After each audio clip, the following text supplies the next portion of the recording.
कई साल पहले हिमालय की तलहटी में बसे एक छोटे से गांव में गोविंद नाम का एक किसान रहता था। गोविंद बहुत ईमानदार और परिश्रमी व्यक्ति था। उसके पास थोड़ी सी जमीन थी जिस पर वह खेती करता और अपने परिवार का पालन पोषण करता।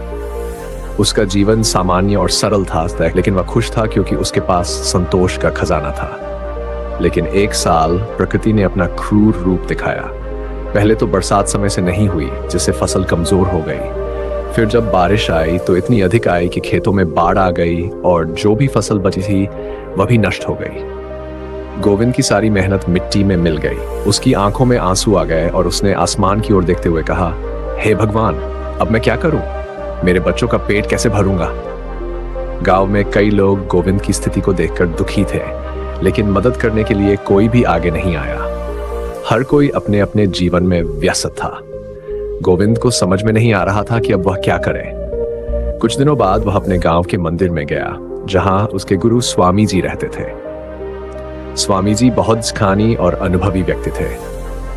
गोविंद ने स्वामी जी के चरणों में बैठकर अपनी सारी समस्याएं बताईं और कहा, गुरुदेव, मेरे जीवन में इतनी कठिनाइयां आ गई हैं कि मैं अब जीने की आशा भी खो चुका हूं। स्वामी जी ने उसे ध्यान से सुना और फिर धीरे से मुस्कुराए। उन्होंने कहा, गोविंद, जीवन में हर व्यक्ति को किसी न किसी समय पर कठिनाइयों का सामना करना पड़ता है। यह जीवन का एक अनिवार्य हिस्सा है।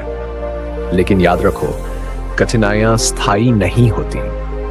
जो व्यक्ति धैर्य और साहस के साथ उनका सामना करता है, वह न सिर्फ उन्हें पार कर जाता है बल्कि और भी मजबूत बनता है। गोविंद ने कहा, लेकिन स्वामी जी, मैं क्या करूं? मेरी सारी फसल बर्बाद हो चुकी है। मेरे पास अब कुछ भी नहीं बचा। स्वामी जी ने उसे समझाते हुए कहा, बेटा, सबसे पहले तुम्हें धैर्य रखना होगा। बुरे वक्त में अगर तुम घबरा गए तो कोई हल नहीं निकलेगा। धैर्य से ही सही रास्ता दिखाई देता है। दूसरा, तुम्हें मेहनत से पीछे नहीं हटना चाहिए। मेहनत में बहुत बड़ी ताकत होती है। अगर आज तुम्हारी फसल बर्बाद हो गई है तो इसका मतलब ये नहीं कि आगे भी ऐसा ही होगा। तीसरी बात, आशा मत छोड़ो। भगवान पर भरोसा रखो और ये विश्वास करो कि अच्छे दिन अवश्य आएंगे। गोविंद ने स्वामी जी की बातें ध्यान से सुनी और उनका पालन करने का संकल्प लिया। वह घर लौट आया और अगले ही दिन से उसने मेहनत करनी शुरू कर दी। उसने बची हुई जमीन पर फिर से खेती करनी शुरू की और इस बार और भी अधिक मेहनत से काम किया। वह सुबह से लेकर शाम तक खेतों में जुटा रहता और कभी भी हिम्मत नहीं हारता। कुछ समय बाद गोविंद की मेहनत रंग लाने लगी। मौसम ने भी साथ दिया और इस बार फसल अच्छी हुई। उसने अपनी फसल को बाजार में बेचा और अच्छा मुनाफा कमाया। उसके परिवार का जीवन फिर से पटरी पर लौट आया। गोविंद ने अपने गांव में भी अपने अनुभवों को साझा किया और दूसरों को भी धैर्य, मेहनत और आशा का महत्व समझाया। इस घटना के बाद गोविंद का जीवन पूरी तरह बदल गया। उसने समझ लिया कि जीवन में कठिनाइयां आती हैं, लेकिन अगर हम धैर्य, मेहनत और आशा का दामन नहीं छोड़ते तो हम उन पर विजय पा सकते हैं।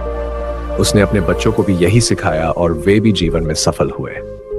इस कहानी से हमें ये शिक्षा मिलती है कि बुरे वक्त में हमें धैर्य, मेहनत और आशा का सहारा लेना चाहिए। यही वे बातें हैं जो हमें हर मुश्किल से बाहर निकाल सकती हैं। जीवन में चाहे कितनी भी कठिनाइयां क्यों ना आए, हमें कभी हार नहीं माननी चाहिए।